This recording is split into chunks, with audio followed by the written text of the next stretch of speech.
Dünən 31 yanvar tarixində 8 milyon səhifəli yeni məlumatlar yayımlandı.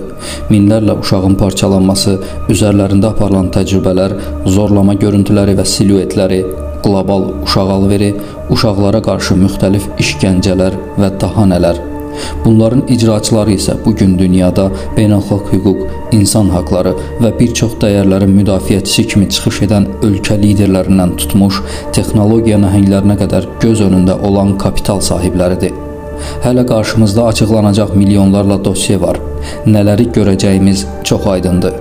Bu gördüklərimiz hər hansı bir məlumat sızması deyil, hüquqi prosesdə nəzərdə tutulan bir vəziyyətin hissəsidir. Epstein dosyalarının açıqlandığı prosesi artıq xatırlayırsınız. Son anda Trump'ın təzyiqi ilə bu mərhələli dosya açılışına çevrilmişdi. Burada hər açılan dosya bir əvvəlkindən daha şiddətli və ürək bulandıran şəkildə irəliləyir.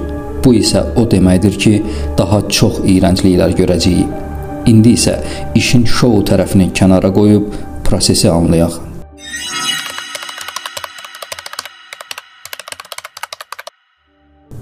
Epstein sadəcə bir pozğun deyil, o Leslie Wexner tərəfindən var edilmiş bir adamdır.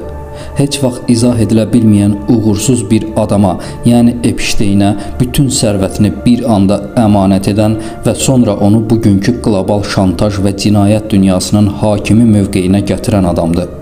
Leslie Wexner Amerikada doğulmuş Yəhudi bir ailənin övladı idi.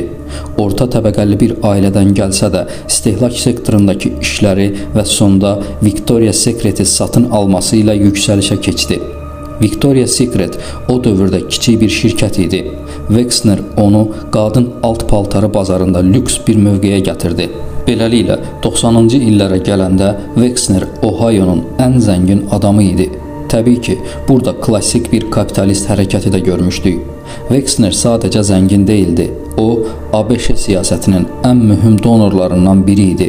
Xüsusilə anasından gələn siyasi iş dünyası əlaqələrini daha aktiv dəstək prosesinə çevirmişdi. Hətta birbaşa əlaqəsi olmayan aktyorlara da çata bilmək üçün Wexner Family Foundation qurmuşdu. Bu şəbəkə birbaşa iş əlaqəsi olmayan, lakin dolayı yolla müdafiə və təsir təmin edən şəxslərlə əlaqə qururdu. Wexnerin şəbəkəsi artıq Wall Street daxil olmaqla mühüm idarə heyəti üzvləri, maliyyə məsləhətçiləri, ən mühüm hüquq büroları və bugün belə adlarını bildiyiniz o dövrdə hələ yeni olan siyasətçilərdən ibarət idi. Wexner ailəsi bütün bunları maliyyələşdirərək siyasət və iş dünyasında açar rolunu oynayırdı. Şirkətlər, maliyyə, hüquq, siyasət, akademiya, media. Əlbəttə ki, ABŞ kimi kapitalist bir ölkədə bu tək yol deyildi. Ancaq onsuz da Wexner yeganə açar deyildi. O, Yəhudi diasporasının kilit nöqtəsinə çevrilən bir insan idi.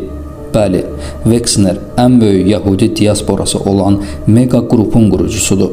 Nəticədə bir nöqtədə bu şəbəkənin görünən aktiv bir üzünün olması qaçılmaz idi.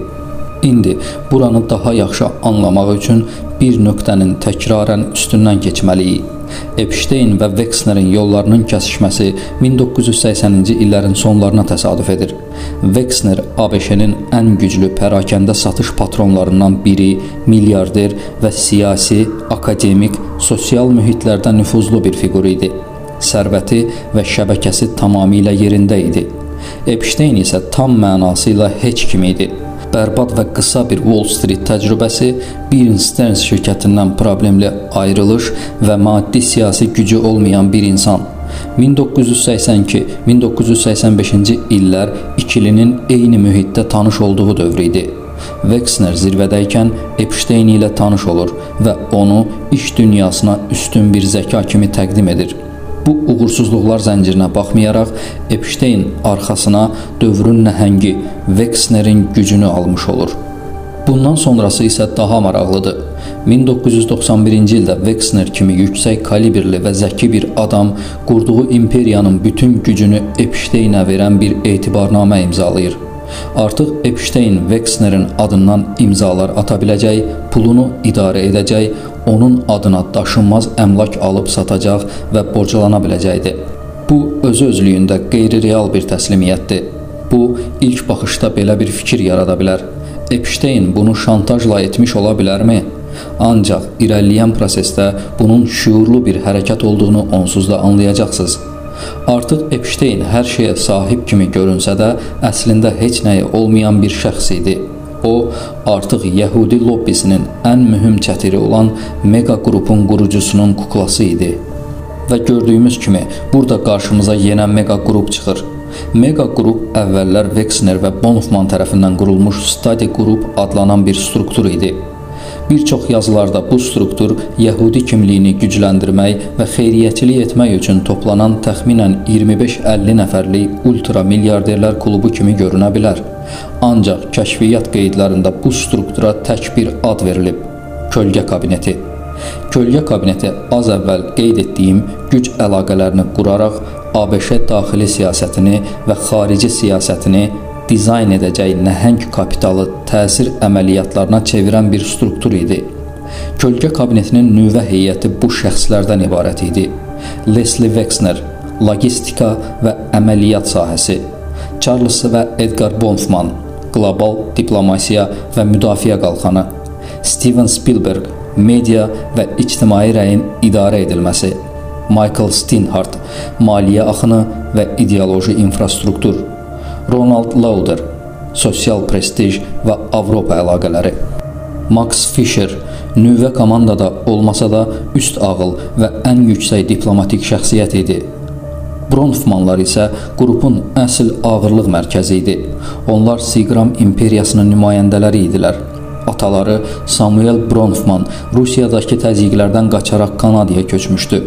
1920-ci illərdə ABŞ-dəki spirtli içki qadağası dövründə qaçaqmalçılıq yolu ilə nəhəng sərvət toplamışdılar.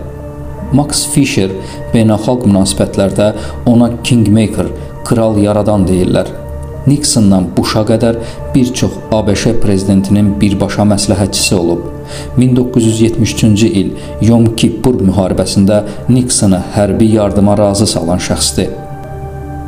Epstein və Wexner təsadüfən tanış olmamışdılar. Burada kritik bir ad var: Robert Jaffe. Wexner və Epstein birləşəndə Epsteinin əlində Tower Financial üzərindən qazanılmış $400 milyon qeyri-qanuni pul var idi. Wexnerə bu cür çirklib işləri görəcək bir profil lazım idi. Epsteinə isə bu pulu sistemə daxil edəcək böyük bir şirkət. 1991-ci il hər mənada dönüş ili oldu. Sovetlərin dağılması, Mega qrupun qurulması, Epsteinin tam səlahiyyətləndirilməsi və soyuq müharibədən sonraki dünya siyasətinin monopoliyaya alınması və bütün bunlar bəşəriyyət tarixinin ən iyrənc, qeydə alınmış cinayətləri ilə təmin ediləcəkdi. Bu hissədə Epsteinin əslində kim olduğunu və onun kimlər tərəfindən yaradıldığını gördük. Növbəti hissədə isə bu qaranlıq şəbəkənin qanlı fəaliyyət mexanizmini ifşa edəcək, sonda isə imperiyanın bu gününü və izləri itirmək üçün həyata keçirilən böyük təmizlik əməliyyatlarının pərdə arxasına işıq tutacağıq. Hazır olun, hələ hər şey yeni başlayır.